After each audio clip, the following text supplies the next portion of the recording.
Hello बच्चों, इस concept video के माध्यम से हम जानेंगे कुछ बेसिक टर्म्स के बारे में जो कि वेव मैकेनिक्स की स्टडी के लिए बहुत इम्पॉर्टेंट हैं। पहला है amplitude. The amplitude of a wave is the magnitude of maximum displacement of the particles from their equilibrium position as the waves pass through them.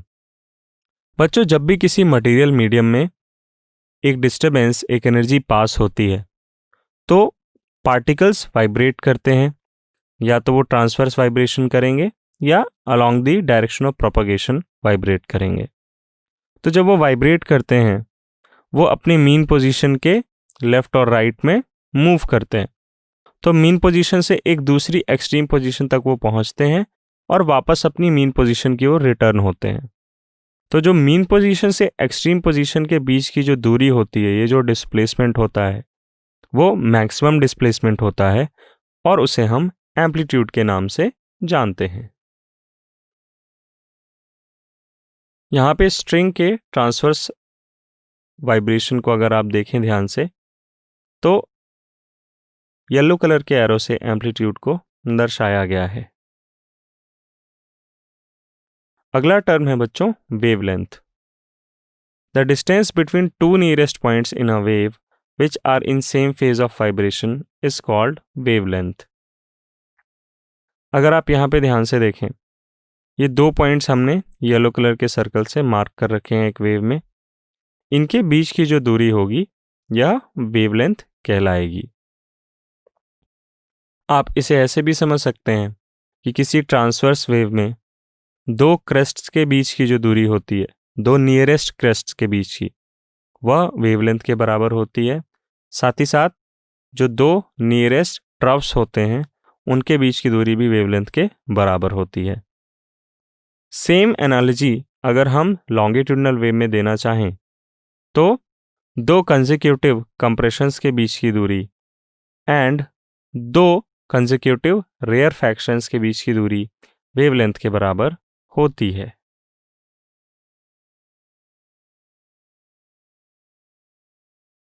Time period बच्चों, time period वैसे तो आपको एक जनरल आइडिया होता है कि किसी भी इवेंट के पूरे होने का समय।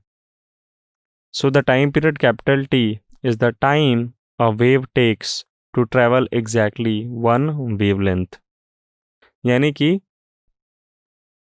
वेव द्वारा लिया गया समय एक निश्चित दूरी कवर करने के लिए, और यह निश्चित दूरी वेवलेंथ के बराबर होती है। यानी कि अगर आप देखें, ये लैम्डा सिंबल होता है बच्चों, एक ग्रीक सिंबल है जिससे हम वेवलेंथ को रिप्रेजेंट करते हैं। लैम्डा जितनी डिस्टेंस कवर करने में जो समय लगा वेव को, वह उसके टाइम पीरियड कैपिटल T के बराबर होता है। ध्यान रहे, time taken to complete one vibration by particle of the medium is also called time period. क्योंकि बच्चों इतने ही समय में वेव लैम्डा जितना डिस्टेंस कवर कर लेगी, साथ ही साथ एक पर्टिकुलर पार्टिकल अपना पूरा ऑसिलेशन फिनिश कर लेगा। तो दोनों ही तरीकों से हम टाइम पीरियड कैपिटल T को समझ सकते हैं। अब बात करते हैं फ्रीक्वेंसी की। फ्रीक्वेंसी बच्चों यहाँ पे मैंने सर्कल कर रखा है, ये V नहीं है, ये वेलोसिटी का सिंबल नहीं है, ये न्यू है, ये भी एक ग्रीक सिंबल है। So the frequency new is the number of oscillations पर सेकेंड।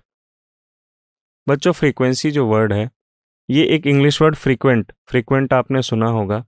फ्रीक्वेंट मतलब कोई चीज़ जब बार बार होती है तो हम उसे बोलते हैं फ्रीक्वेंट, कि वो फ्रीक्वेंट इवेंट है, जैसे फ्रीक्वेंट रेनफॉल्स, फ्रीक्वेंट एक्सीडेंट्स। तो फ्रीक्वेंसी का मतलब यही है कि कोई इवेंट कितनी बार हो रहा है। तो यहाँ पे हम कंसर्न है ऑसिलेशन से, वाइब्रेशंस से। तो जब हम फ्रीक्वेंसी की बात करेंगे तो हमारे कंटेक्स्ट में फ्रीक्वेंसी का मतलब होगा नंबर ऑफ ऑसिलेशंस पर सेकेंड। अब बच्चों फ्रीक्वेंसी का टाइम पीरियड के साथ इनवर्स रिलेशनशिप होता है।